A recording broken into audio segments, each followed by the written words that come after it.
Halo teman-teman, perkenalkan, kami dari kelompok 14 yang beranggotakan Muhammad Rizal, Redo Febri Setiawan, dan Sabirin.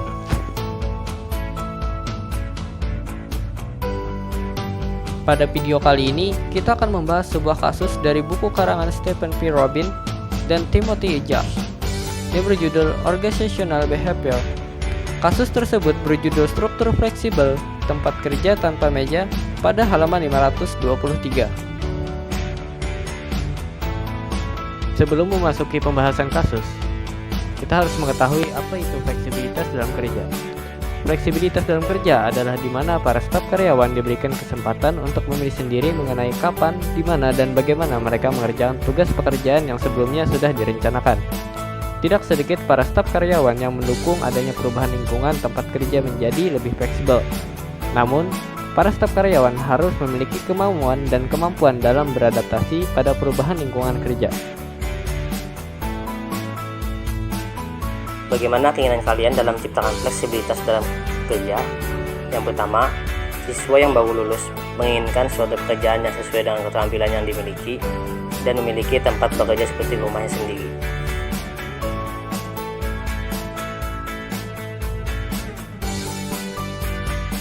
Yang kedua, manajer tingkat menengah yang mengharapkan adanya ruang khusus untuk dirinya sendiri.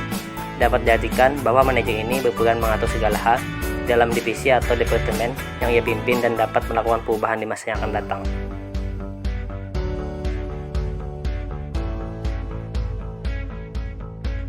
Dan yang ketiga, para eksekutif yang menginginkan ruang kedap suara untuk menjaga privasi bisnis mereka. Dapat diasumsikan bahwa rencana bisnis yang akan dilaksanakan ini diikuti oleh pihak berkepentingan internal sehingga membuahkan hasil yang maksimal.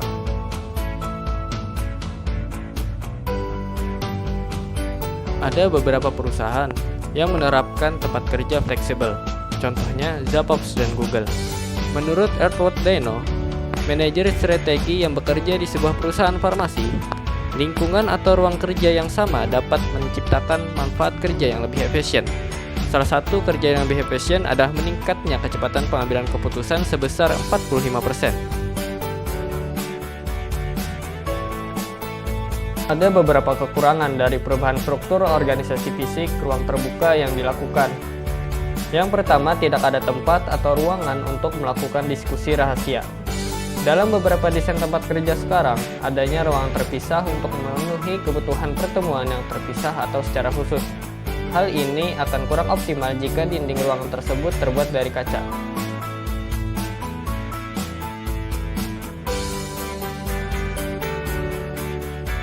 Kedua, bagaimana mengatasi perbedaan sifat kepribadian dalam satu ruangan? Karyawan yang memiliki kepribadian ekstraversi yang tinggi cenderung akan lebih mudah membangun hubungan kolaboratif tanpa adanya ruang kerja yang ditentukan. Sedangkan karyawan yang mempunyai kepribadian introvert mungkin akan merasa kurang nyaman karena tanpa adanya struktur organisasi yang baik di mana mereka dapat mengenal orang lain secara perlahan-lahan.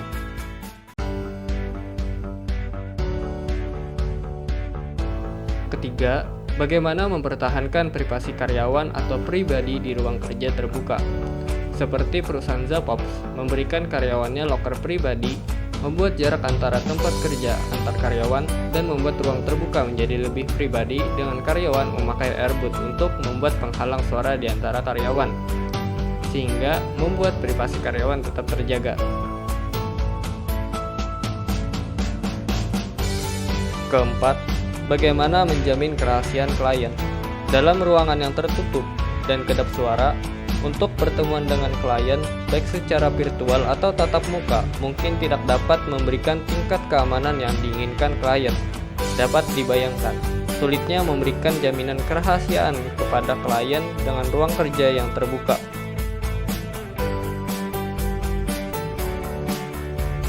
Kelima, bagaimana harapan dan akuntabilitas akan ditegakkan. Dalam lingkup pekerjaan dengan ruang terbuka, diharapkan tujuan pekerjaan, peran karyawan, dan harapan yang jelas sangat perlu ditentukan agar karyawan selalu ada pekerjaan yang dilakukan. Jika hal itu tidak ditentukan, dapat menimbulkan kurangnya tanggung jawab dan terjadinya kebingungan dalam melakukan pekerjaan.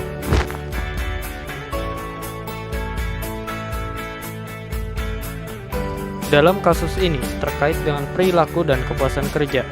Setiap karyawan memiliki pendapatnya masing-masing, seperti beberapa karyawan setuju dan suka dengan perubahan lingkungan fisik tempat kerja, dan beberapa lainnya kurang suka dengan perubahan yang terjadi. Tidak hanya itu, kasus tersebut juga terkait dengan emosi dan suasana hati di tempat kerja. Perusahaan perlu memperhatikan kenyamanan dan emosi karyawan ketika terjadinya perubahan fisik pada tempat kerja. Tindakan perusahaan tersebut dapat berupa survei atau memberikan kuesioner kepada para karyawan tentang adanya perubahan fisik tempat kerja. Jika ada karyawan yang memiliki emosi dan suasana hati yang kurang baik terhadap tempat kerja yang telah berubah, perusahaan perlu memberikan penjelasan kepada karyawan tersebut dan menerima masukan-masukan maupun keluhan yang dialami karyawan, sehingga dapat memberikan kenyamanan kepada karyawan tersebut. Pada akhirnya, hal ini akan meningkatkan kualitas kerja karyawan menjadi lebih baik.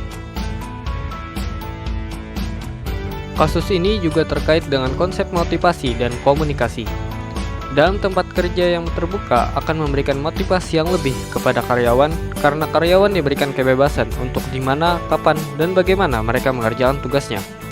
Para karyawan akan termotivasi jika ia merasa nyaman dalam bekerja. Sedangkan dalam komunikasi, mereka lebih leluasa berkomunikasi dengan siapapun karena mereka bekerja dalam satu ruangan. Proses komunikasi akan menjadi lebih cepat jika mereka bekerja dalam satu ruangan dan dalam pengambilan keputusan menjadi lebih cepat.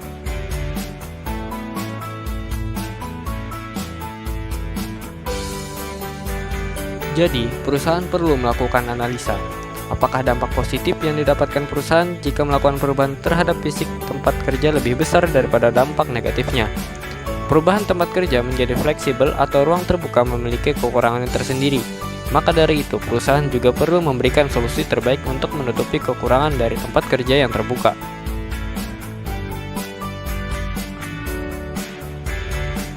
Sekian pemaparan dari kelompok kami. Terima kasih.